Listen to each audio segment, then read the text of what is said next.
Ethereal synchronicity 444. Yes, yes, y'all. What you saying, people? Peace and love, blessings, love, light, all of that. Anyway, let me take my pace, sweet, merry, measured time, because this is my show. We've got Sagittarius on the ascendant, Libra on the midheaven. Those who know the astrology symbols will know and recognize the sign of the Archer and symbol of the scales of justice, Libra.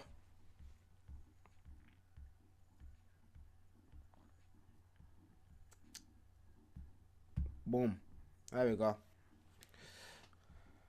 So yeah, 4 degrees on the ascendant, 4 degrees on the midheaven, 4 degrees on Uranus. Synchronicity 444. There we go. In fact, is that a yod? It's a yod. Fate. Okay. A moment in time. A fated moment.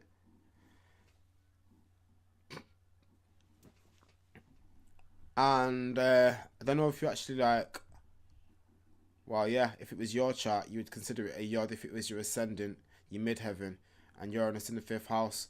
So it's time to get on the road. Okay, people. What do I want to talk about today? What to talk about a few celebrities. Curtis Mayfield being one of them. Happy birthday, Curtis. Rest in power.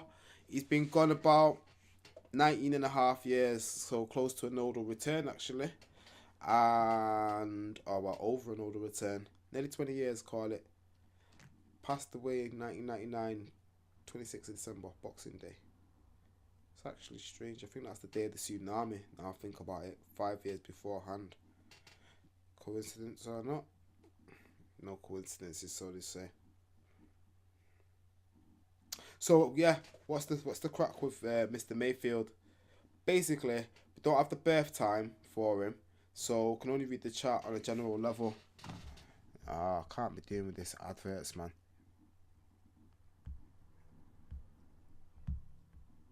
Yeah, any of us who work on this platform and listen to stuff or watch stuff, or obviously your people as well, will know about the advertising side. So I was just listening to something, you know, couldn't be doing with the end. So Curtis Mayfield, 3rd of June 1942, Memphis. Sorry, that's Morgan. I'm gonna get to him later. Chicago, Illinois. Yeah.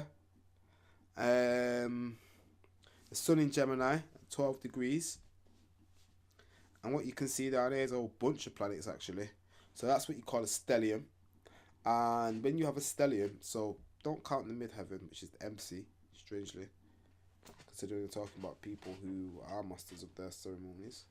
Yeah, when we talk about stelliums, we talk about 3, 4, 4, 5, well, yeah, 3 at the very minimum, and 4 and more above planets and points in the same place, meaning the sign or the house, but the same location within the zodiac, within the wheel. So the stellium effect creates basically a heavy amount and focus of energy in a particular zone, area or direction, giving you certain qualities. Mr. Curtis Mayfield was supremely prolific in the terms of writing, composing, creating, just art. He's an artistic monster, genius. A lot of the hip hop and even other music that you've listened to at this point in time has been influenced and sampled through the music that people like Curtis Mayfield made. That's just straight up what it is. So what do we see that's powerful for Mr. Mayfield? As well as that, Neptune. Yeah, okay. Let's get it into context. Let's have a look. Oh, let's show y'all just to recap at the same time. There we go. Curtis Mayfield. Boom. Curtis Lee Mayfield.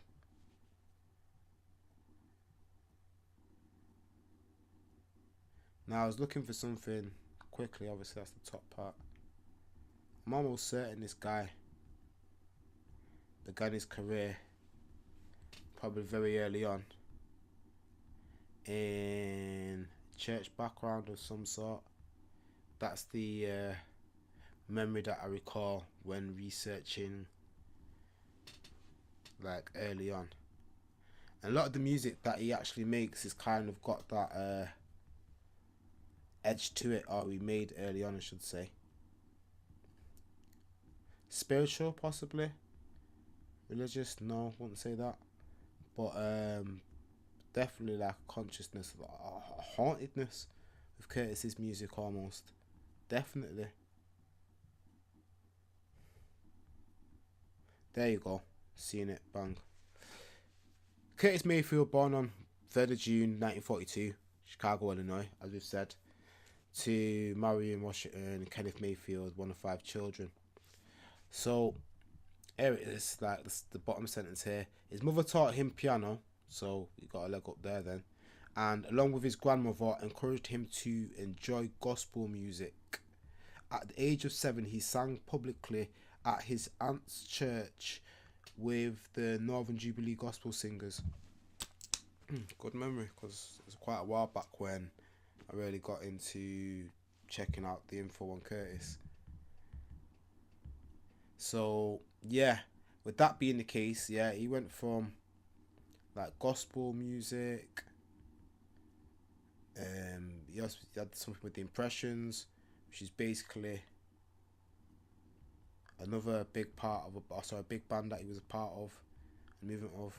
Then he was quite known on the social activism front. If you listen to the lyrics of a lot of his songs, you will basically hear that he was one of the first conscious artists to be bringing points up to the mainstream masses through his music, and did it in a very thought-provoking way. That's a very Gemini way to put it, because he could just slip it in, well, I'll find better words, but yeah, kind of mix it in with, you know, like when you kind of not commercialize but blending styles. So he wouldn't necessarily hit you with the whole, or he could, but he wouldn't necessarily hit you with that all the time. And you find that messages even within his happier songs. So that's the thing I was going to say. He had that kind of split side personality that I feel like a Tupac, personally.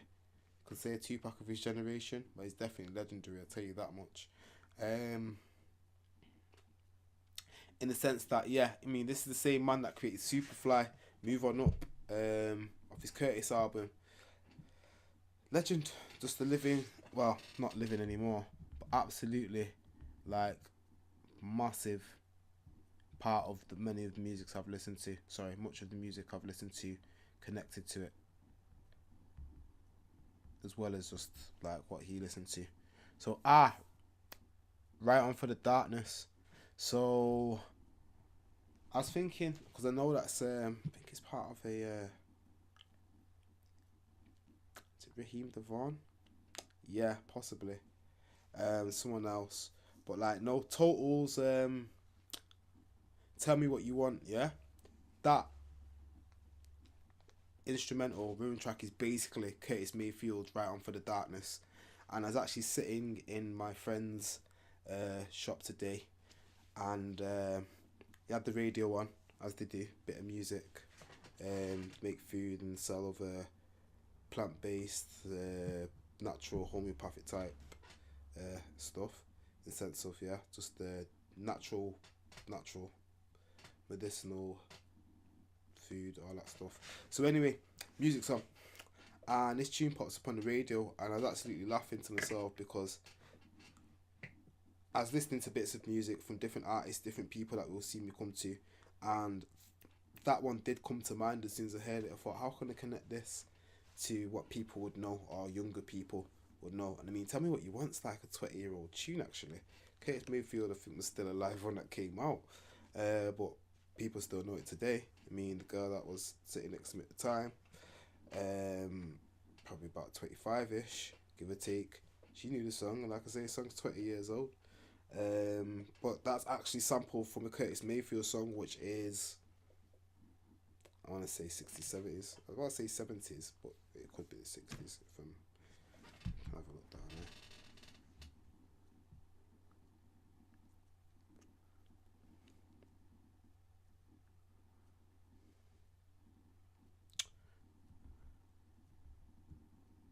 Well, yeah, I can't see it off the top because it got too much stuff. I have to know exactly which album it come off. I think it come off the Curtis album. Actually, let's have a look. 1970. There you go. So that's why I'm teetering on the brink of what year it was. I was thinking 68, 69, maybe 70, that's 72. But yeah, 1970 according to that. Okay. Yeah, I was trying to think what was it exactly that got Curtis. According to this, it was type 2 diabetes, and he was 57, and that's kind of like second Saturn's return. Anywhere between 56 and 60, I'd say. It's like second Saturn's return area. So yeah, let's go to Curtis's chart anyway.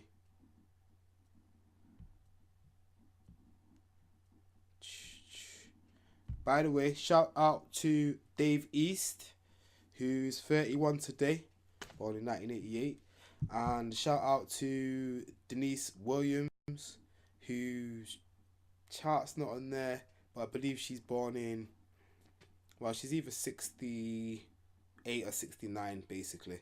I'm going to say 69 because Astro Theme probably got the correct data from her so-called autobiography. Whereas Google and Wikipedia actually have it as 1951. So 1950 or 1951 for Deniece Williams. Happy birthday to you. Like, yeah, I just want to be free. Still want to be free. You... boom. Oh my God. Got it. Penny dropped. Right, I'll draw a chart up as much as I can or as quick as I can at some point. But anyway, that's a side note. But the time that she had on her chart, I'm sure that's her most famous song. Well, for me anyway. I mean, she's her Minnie Whippet. She's in the class of singers. I've seen the chart before, and it had Cancer on the ascendant, and Pisces. Check me out, like photographic mind, just like picture the way like this. So it had Pisces on the midheaven, I think with Jupiter there, and Cancer on the ascendant with Uranus there, and it's just kicked in freedom. Thinking Mercury because she's a Gemini, but no, because air sign Gemini, Mercury, but no, Uranus on the ascendant. What she embodied is something that couldn't kind of be contained or tracked or controlled, and I think she's married 3 times according to what I've seen. But like someone that's Uranian, they ain't gonna be held by the bounds of the laws of common man, so to speak. I mean, they are part of like the ideals of common man, but them as themselves as an individual, a law unto themselves. It's just that you can't really contain when it's within your, on your ascendant as well. It's just a part of your person, of who you are and your identity as well. So yeah, free. Feel happy with that one. I'll draw that chart up at some point. In fact, to do it now, I'm sure I can do it. I need to find out where she's born now.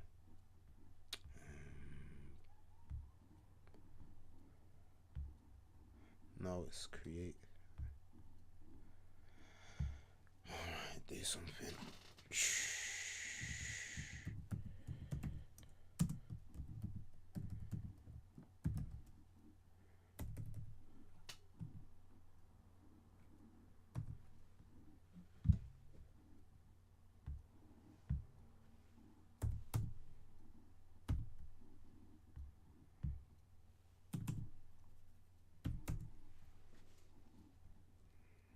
Birth time. There was a birth time. It was about 6:45. Got a sick memory of on a good day. That's random. Birthplace. I'm not here. It's from the States. I'll have to check it out. That's not coming to me off the top. I'm gonna put B for biography. That's the theme data bank. And then I'm gonna get the city. So got you here. Yep, there we go, Deniece. So it's not totally like a wild card and pulling out air, at least in the sense of I'm talking random. Gary, Indiana. Okay, I did not like where Michael Jackson was born. I believe so. Okay, let's get in there. Gary, Indiana. Erie, Indiana. Mind me prattling on. Might keep those on podcast entertained. Okay, go with that. And then birth time. I've got a chart here. Yep, got a chart there. And they are saying 6:45 a.m. Big! Something stay in your brain, don't they? Right, so that's right. Boom. So I've got Deniece Williams' chart there too.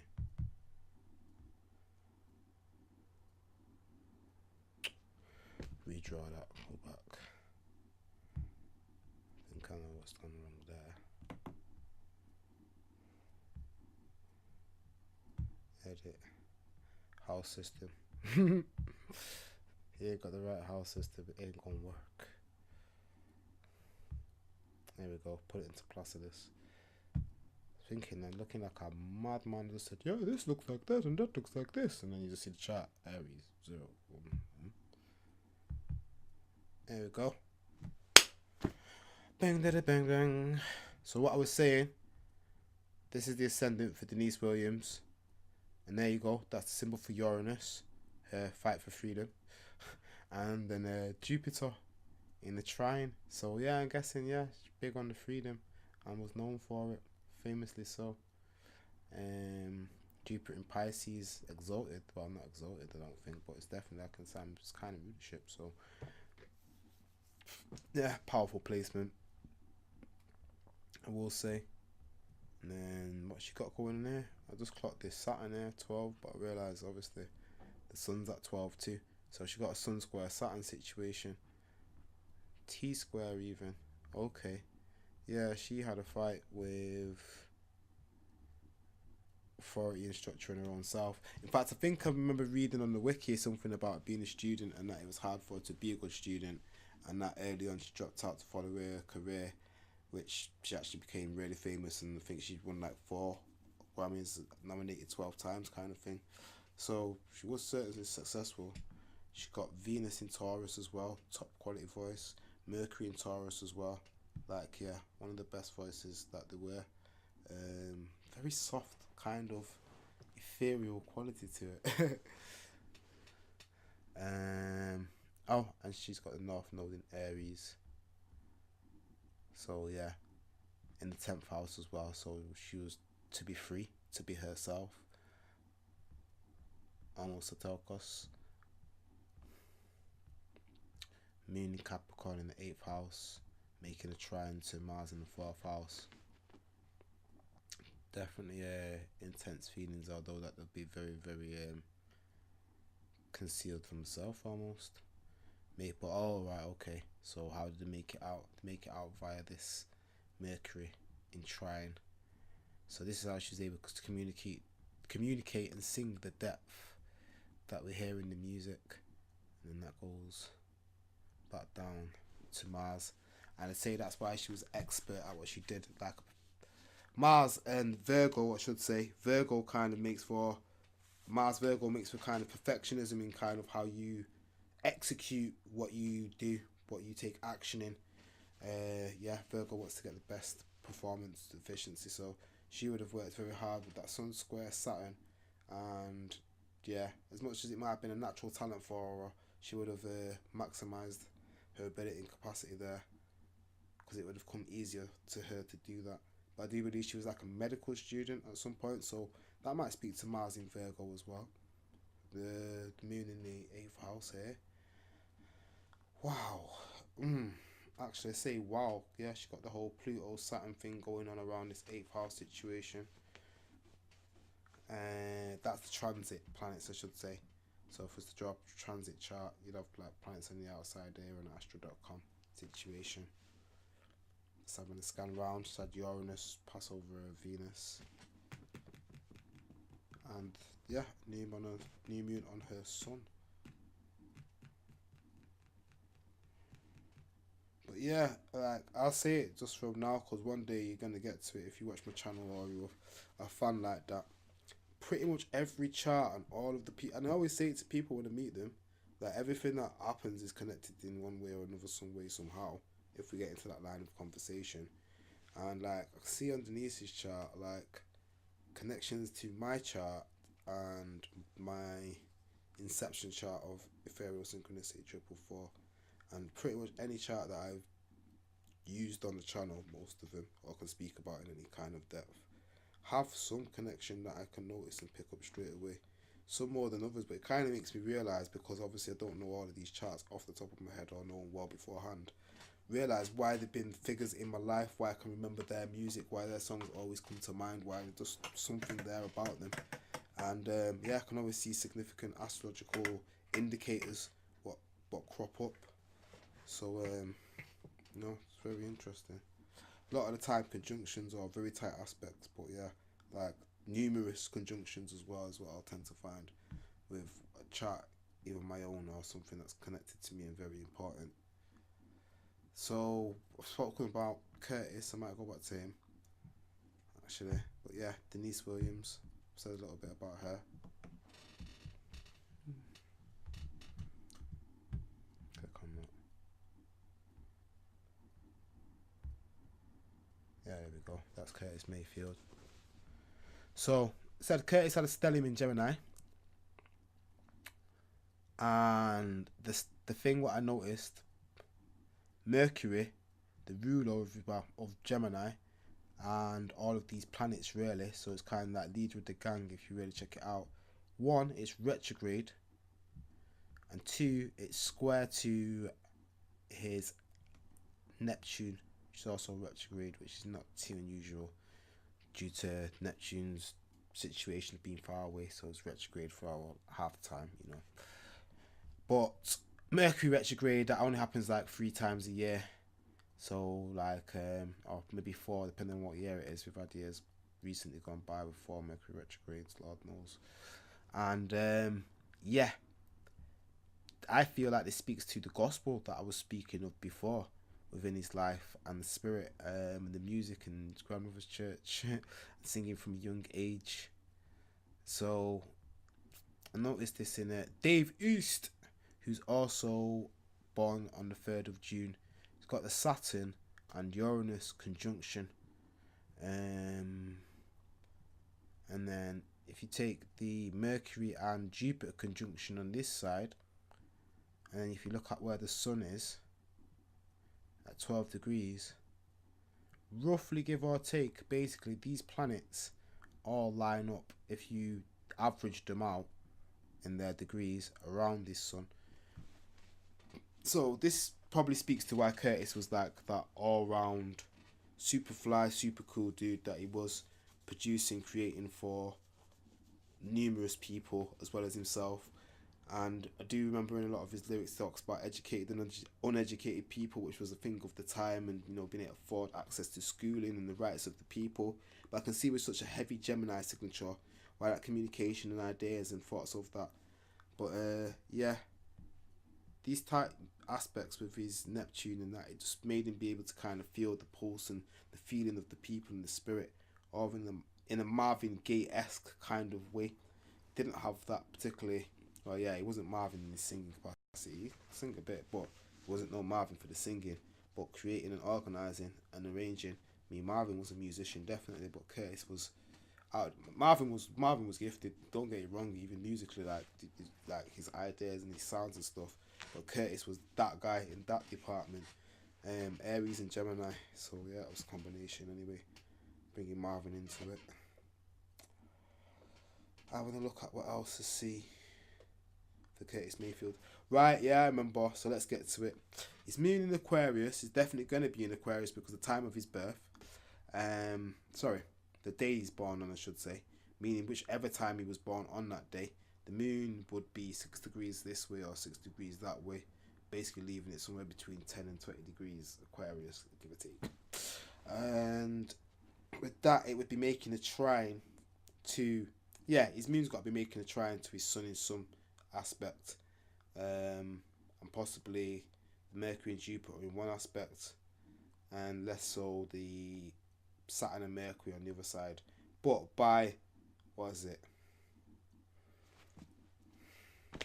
the rule of association, basically, like, because they're all grouped in together in this stellium, this moon activating any one of these planets from here is going to give an added force to Curtis Mayfield's ability to connect his inside and outside worlds, inner and outer worlds, and communicate them to the people and to the masses and make creations from them.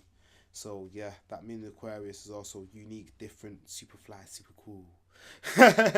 There we go. That's where that mouth will come from. This had uniquely had that jazz kind of thing going on. That's it. The North Node and the South Node ruler. They were actually the first planets to start speaking about and actually make the strongest aspects in this chart that you can see off the top. The North Node is in Virgo, South Node is in Pisces, Mercury rules Virgo, and Jupiter traditionally and Neptune in modern terms rules Pisces. So Jupiter and Neptune.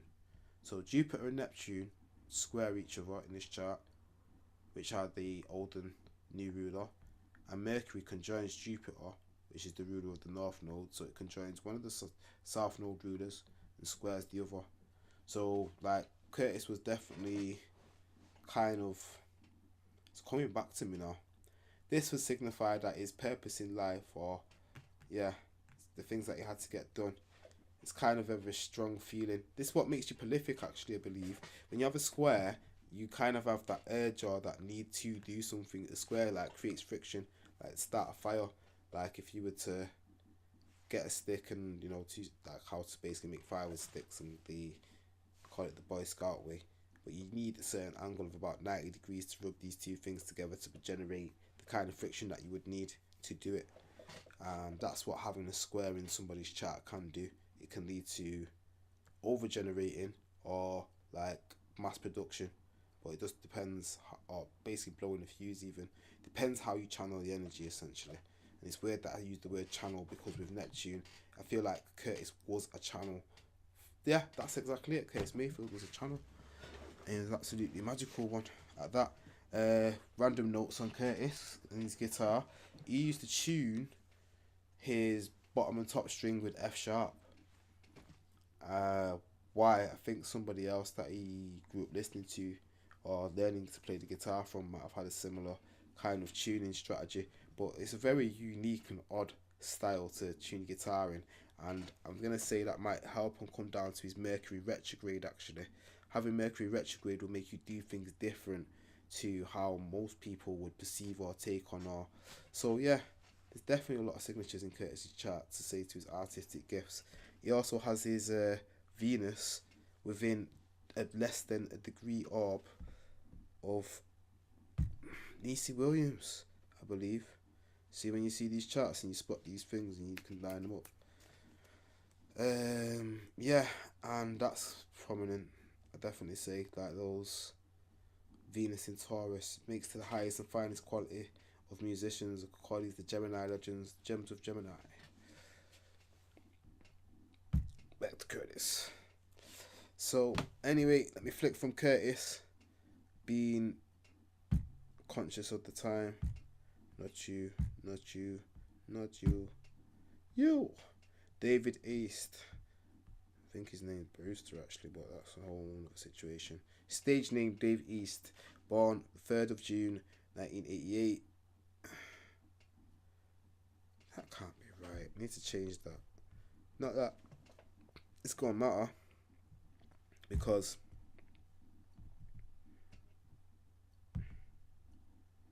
yeah, it's not right. Let me change it. Just for the sake of respect to Dave Eastman, like when drawing his chart, must have had that situation of yo, you know what, right? Dave East, right? You're doing all right. You've managed to make it to the Astrotheme data bank, and according to this, they'll tell me where you're born, just to remind me. Harlem, Manhattan, East Harlem. Okay, we'll just look on there then, so it can save me some time. They don't know what time he's born either, so whoops, kicking the desk, absolutely shattering the gaff. Uranus 29 degrees Sagittarius, Saturn 0 degrees Capricorn, and within less than a degree orb of each other. Now Curtis Mayfield's are about a degree apart, or maybe 2 at the tops. And yeah, Dave East less than a degree, but point being, same signature. What does that signature speak to? Well, I was thinking about, in terms of Curtis Mayfield and one of the accidents that he ended up having that probably curtailed his life, as well as the diabetes, bone structure and organization.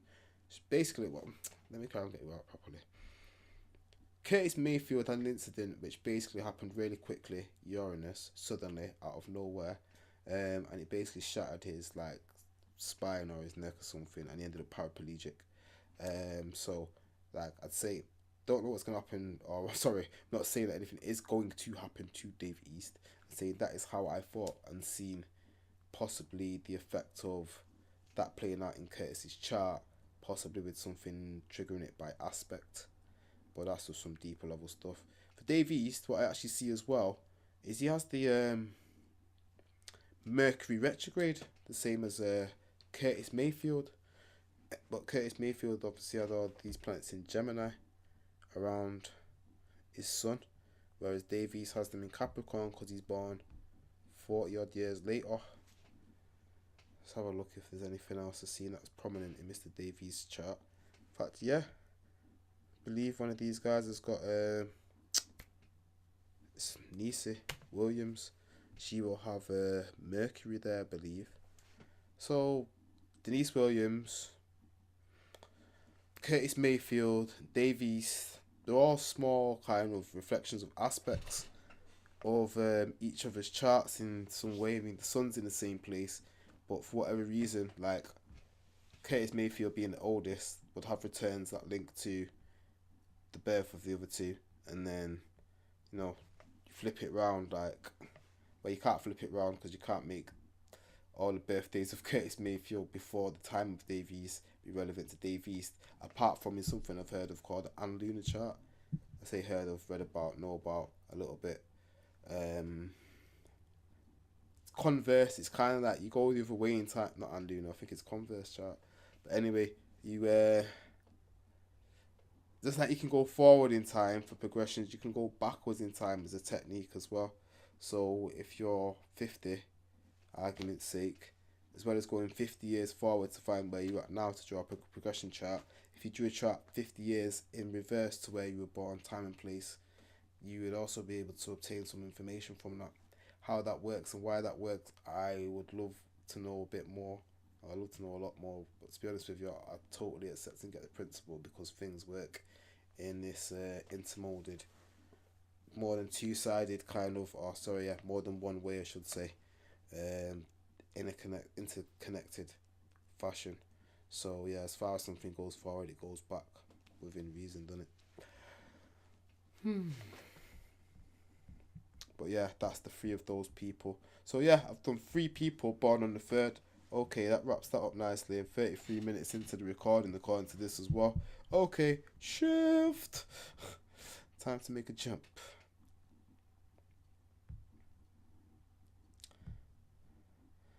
In fact, to be fair with you, I might wrap this one up and do another one, because it's Gemini season. Don't want to do a video that's too long. And yeah, it's like keep it snappy, breezy, light and that. Alright. Peace, love and light. Tell a friend to tell a friend to tell a friend. Like, share and subscribe. Comment below. Say what you got to say.